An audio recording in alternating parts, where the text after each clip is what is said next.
வணக்கம். தினமலர்.com மாலை 4 மணி செய்திகள். முக்கிய நிகழ்வுகள்.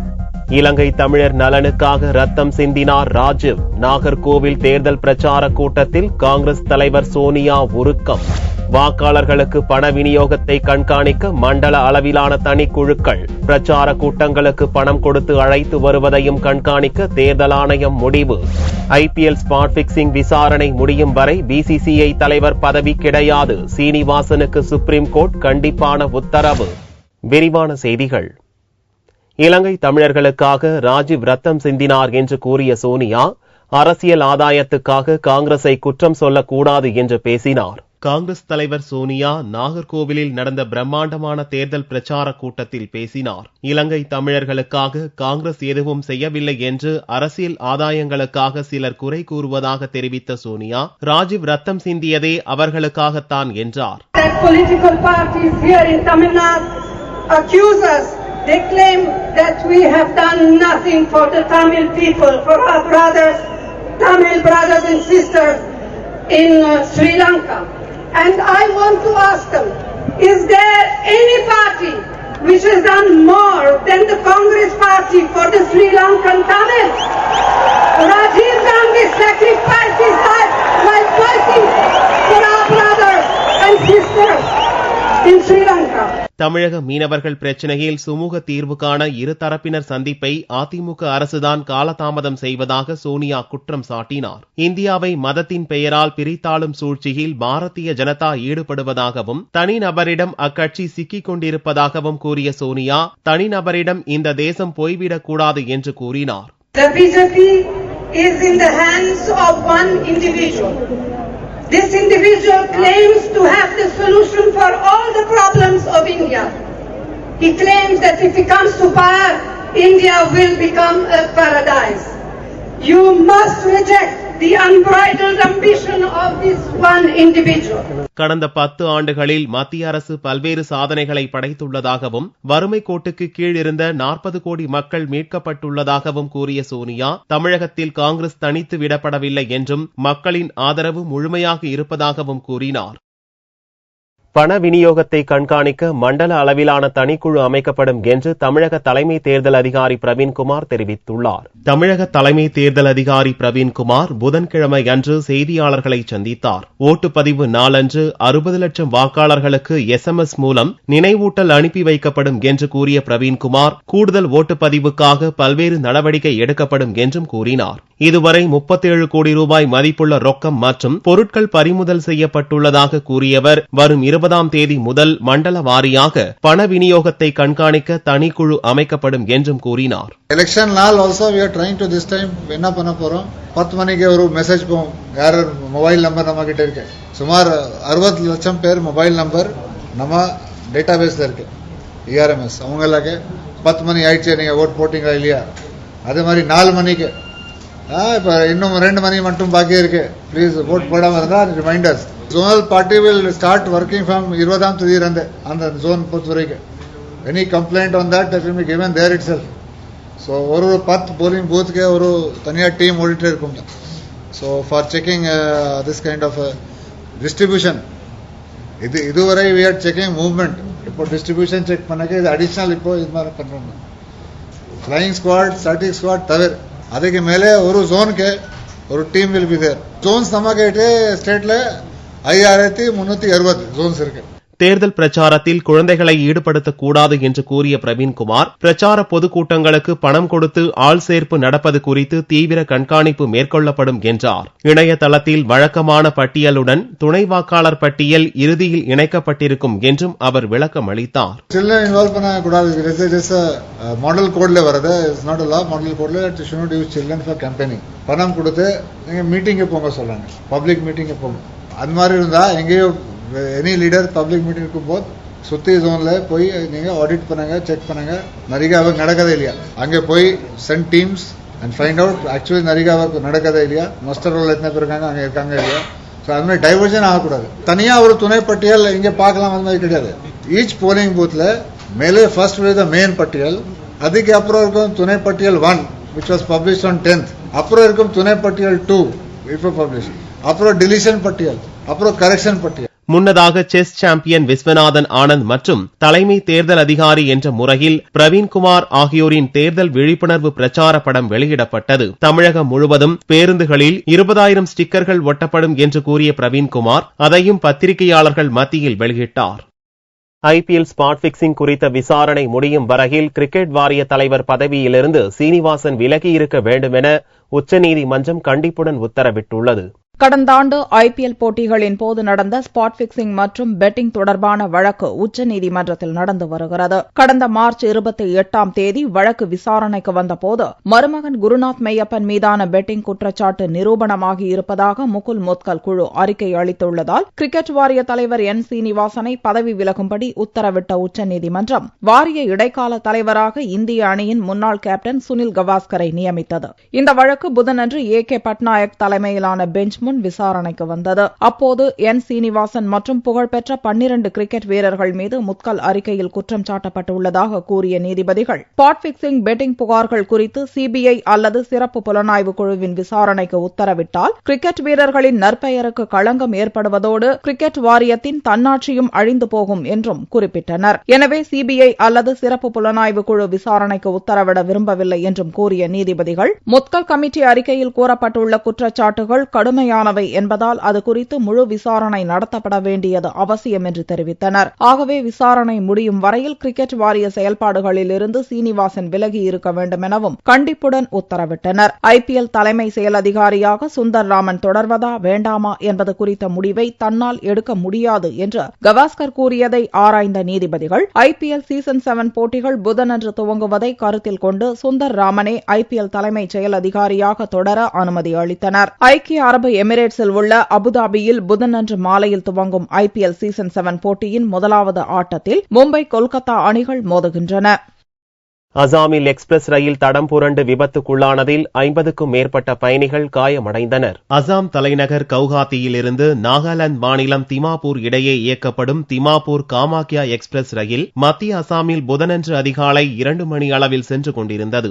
மோரிகான் மாவட்டத்தில் உள்ள ஜாகிரோடு அருகில் ரயில் அதிவேகத்தில் சென்றபோது திடீரென தடம் புரண்டது.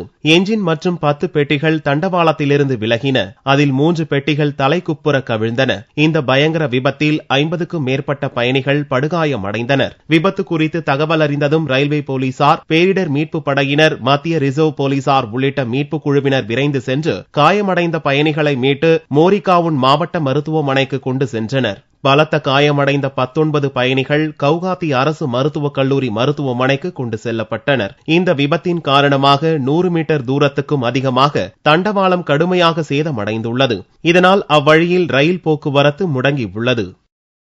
நாட்டு மக்களை முட்டாளாக்க மோடி முயற்சிப்பதாக ராகுல் குற்றம் சாட்டியுள்ளார். காங்கிரஸ் துணைத் தலைவர் ராகுல் உத்தரப்பிரதேசம் மற்றும் பீகார் மாநிலங்களில் நடந்த பிரச்சார பொதுக்கூட்டங்களில் புதனன்று பங்கேற்றார். இக்கூட்டங்களில் ராகுல் பேசுகையில் குஜராத் மாதிரி வளர்ச்சியை மோடி மிகைப்படுத்தி கூறுவதாகவும் அதன் மூலம் நாட்டு மக்களை மோடி தவறாக வழிநடத்துவதாகவும் கூறினார். தன்னால் மட்டுமே நாட்டில் மாற்றத்தை கொண்டுவர முடியும் என்றும் மற்றவர்களால் ஒன்றும் முடியாது என்று மோடி பொய் பிரச்சாரம் செய்து வருவதாக கூறிய ராகுல், மோடிஜி இந்திய மக்களை முட்டாளாக்க வேண்டாம் என்றும் நேரடியாக சாடினார். தனக்கு திருமணமானதையும் மனைவி பெயரையும் இவ்வளவு காலமாக மோடி மறைத்ததை சுட்டிக்காட்டிய ராகுல், பெண்களுக்கு மரியாதை கொடுப்பதை முதலில் மோடி கற்றுக்கொள்ள வேண்டும் என்றும் காட்டத்துடன் கூறினார்.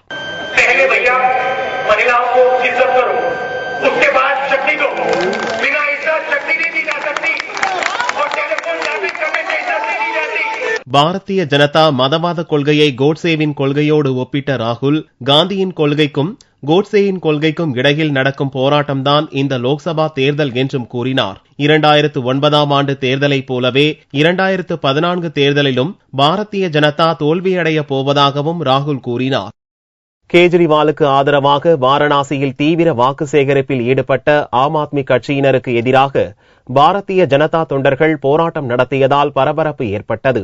உத்தரப்பிரதேச மாநிலம் வாரணாசி தொகுதியில் பாரதிய ஜனதா பிரதமர் வேட்பாளர் நரேந்திர மோடிக்கு எதிராக போட்டியிடும் ஆம் ஆத்மி ஒருங்கிணைப்பாளர் கேஜ்ரிவால் வாரணாசியில் தனது பிரச்சாரத்தை தீவிரப்படுத்தியுள்ளார். வீடு வீடாக சென்று வாக்கு சேகரிக்கும் கேஜ்ரிவால் மாலையில் பிரச்சார கூட்டங்களில் பேசுகிறார். வாரணாசி பொதுக்கூட்டத்தில் பேசிய கேஜ்ரிவால், காங்கிரசும் பாரதிய ஜனதாவும் ஊழல் அரக்கர்கள் என்றும் இவ்விரு கட்சிகளை குற்றங்களையும் ஒழித்தால்தான் இந்திய அரசியல் சுத்தமாகும் என்றும் கூறினார். வாரணாசியில் மோடியையும் அமேதியில் ராகுலையும் தோற்கடிக்க வேண்டுமெனவும் அழைப்பு விடுத்தார். டெல்லி முதல்வர் பதவியை திடீரென்று ராஜினாமா செய்தது தவறு என்றும் ஒப்புக்கொண்ட கேஜ்ரிவால் வருங்காலத்தில் மக்களின் கருத்தறிந்து முக்கிய முடிவுகளை எடுப்பேன் என்றும் உறுதி கூறினார்.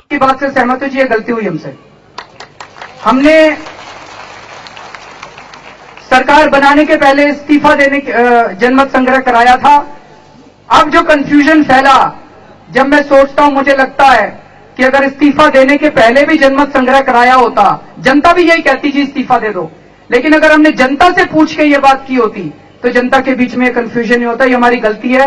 आगे से हम कोई भी मेजर निर्णय लेंगे जनता से पूछ. வாரணாசி வாக்காளர்களிடம் கேஜ்ரிவாலுக்கு ஆதரவு திரட்ட பல்வேறு வியூகங்களை வகுத்துள்ள ஆம் ஆத்மி கட்சியினர் முதல் கட்டமாக புதனன்று அதிகாலையில் வாக்கிங் சென்றவர்களிடம் வாக்கு சேகரித்தனர். டெல்லி முன்னாள் அமைச்சர் மணீஷ் சிசோடியா தலைமையில் ஆம் ஆத்மி தொண்டர்கள் வாக்கு சேகரிப்பதை அறிந்த பாரதிய ஜனதா தொண்டர்கள் அங்கு விரைந்தனர். மணீஷ் சிசோடியாவை திரும்பி போ என்று கோஷங்களை முழங்கியபடி போராட்டத்தில் ஈடுபட்ட போதும் தொடர்ந்து ஆம் ஆத்மி கட்சியினர் வாக்கு சேகரிப்பில் ஈடுபட்டனர். இதனால் வாரணாசியில் அதிகாலையிலேயே பெரும் பரபரப்பு காணப்பட்டது. மோடியை எதிர்த்து போட்டியிடுவதாக அறிவித்த அன்றே கேஜ்ரிவால் மீது முட்டைகளும் கருப்பு மையும் வீசப்பட்டது குறிப்பிடத்தக்கது. மண்டல அலுவலகங்களில் வெளியான துணை வாக்காளர் பட்டியலில் தங்கள் பெயர் இடம்பெற்றுள்ளதா என்பதை பொதுமக்கள் ஆர்வமுடன் தெரிந்து கொண்டனர். தமிழகத்தில் திருத்தப்பட்ட வாக்காளர் பட்டியல் கடந்த ஜனவரி மாதம் வெளியானது. தொடர்ந்து வாக்காளர் பட்டியலில் இடம்பெறாதவர்கள் தங்கள் பெயரை சேர்க்க கடந்த மார்ச் 3ஆம் தேதி சிறப்பு முகாம் நடத்தப்பட்டது. வாக்காளர் பட்டியலில் பெயரை சேர்ப்பதற்காக மார்ச் 25ஆம் தேதி வரை கால அவகாசம் தரப்பட்டது. இதில் பெயர் சேர்க்க மனு அளித்தவர்களில் 13 லட்சம் பேர் தகுதியானவர்களாக கருதி வாக்காளர் பட்டியலில் சேர்க்கப்பட்டனர். அவ்வாறு இணைக்கப்பட்டவர்களுக்கான துணை வாக்காளர் பட்டியல் அந்தந்த மண்டல அலுவலகங்களில் வெளியிடப்பட்டது. புதன்கிழமையன்று சென்னை மாநகராட்சி மண்டலங்களுக்கு பொதுமக்கள் சென்று தங்கள் பெயர் துணை வாக்காளர் பட்டியலில் இடம்பெற்றுள்ளதா என்பதை தெரிந்து கொண்டனர். போன மாசம் அப்ளை பண்ண இந்த லிஸ்ட்ல பேர் இருக்கு, அடுத்த இந்த வாரம் டோர் ஸ்லிப் கிடைக்கும், ஓட்டு போடுங்கன்னு சொல்லியிருக்காங்க. தமிழகத்தில் 5,50,42,876 பேர் ஓட்டளிக்க தகுதியானவர்களாகியுள்ளனர் என்பது குறிப்பிடத்தக்கது. தேர்தல் நேரத்தில் தமிழகத்தில் உயர்ந்துள்ள டாஸ்மாக் விற்பனைதான் தமிழக அரசின் சாதனை என்று மத்திய அமைச்சர் ஜி.கே. வாசன் கூறினார். தமிழகம் முழுவதும் காங்கிரஸ் வேட்பாளர்களை ஆதரித்து பிரச்சாரம் செய்து வரும் மத்திய அமைச்சர் ஜி.கே. வாசன் திருச்சியில் போட்டியிடும் சாருபாலாவை ஆதரித்து ஓட்டு சேகரித்தார். அப்போது பேசிய வாசன், தற்போது தேர்தலின் காரணமாக தமிழகத்தில் டாஸ்மாக் விற்பனை 7% அதிகரித்து உள்ளதாகவும் வரும் நாட்களில் இது 10% அதிகரிக்கும் என்பதுதான் அதிமுக அரசின் சாதனை என்று ஆவேசமாக தெரிவித்தார். காலையிலே பத்திரிகை பார்க்கும் போது தேர்தல் களம் பத்திரிகை செய்தி என்று தமிழக அரசு டாஸ்மாக் மது விற்பனை 7% உயர்ந்துள்ளது, இது இனி வரும் நாட்களிலே 10% உயருமா? இதுதான் தமிழகத்திலே ஆளும் அதிமுகவினுடைய வேதனையான சாதனையாக இருக்கிறது. நண்பர்களே, காமராஜர் காலத்தில் கொண்டுவரப்பட்ட என்எல்சி திட்டம்தான் தமிழகத்திற்கு மின்சாரத்தை அளிப்பதாகவும், திராவிட ஆட்சியில் மின்சாரம் இல்லாததற்கு காரணம் அணை கட்டும் இடங்களில் எல்லாம் அவர்கள் மனை கட்டியதுதான் என்றும் வாசன் குற்றம் சாட்டினார். பிரதமர் வேட்பாளர் யார் என்றே தெரியாமலேயே அதிமுக, திமுக ஆகிய இரு கட்சிகளும் பிரச்சாரத்தில் ஈடுபட்டு மக்களை குழப்பி வருவதாகவும் ஜி.கே. வாசன் கூறினார். திருச்சி திமுக வேட்பாளர் அன்பழகனை பெண்கள் முற்றுகையிட்டு சரமாரியாக கேள்விகள் எழுப்பியதால் அவர் திக்குமுக்காடினார். திருச்சி தொகுதியில் திமுக சார்பில் அன்பழகன் போட்டியிடுகிறார். இவர் திருச்சி மாவட்டம் அரியமங்கலம் பகுதிக்கு ஓட்டு சேகரிப்பதற்காக சென்றார். முன்னதாக அம்மாக்குளம் பகுதியில் உள்ள முருகன் கோவிலுக்கு சென்ற அன்பழகன் அங்கு சாமி கும்பிட்டார். அவருக்கு கோவில் பூசாரி திருநீறு பூசி வாழ்த்தினார். அதனை பயபக்தியுடன் ஏற்றுக்கொண்ட அவர் அங்கிருந்து புறப்பட்டு சந்தை பகுதியில் ஓட்டு கேட்டு சென்றார். அப்போது அங்கு திரண்ட பெண்கள் அன்பழகன் வாகனத்தை முற்றுகையிட்டு மாநகராட்சிக்கும் 100 நாள் வேலைவாய்ப்பு திட்டம் உட்பட பல்வேறு கேள்விகளை எழுப்பினர். அப்போது திமுகவினர் அந்த பெண்களை சமாதானப்படுத்த முயன்றனர். உங்களுடைய ஆதரவோடு வெற்றி பெற்றால் அந்த மாநகராட்சி பகுதிகளிலும் நகராட்சி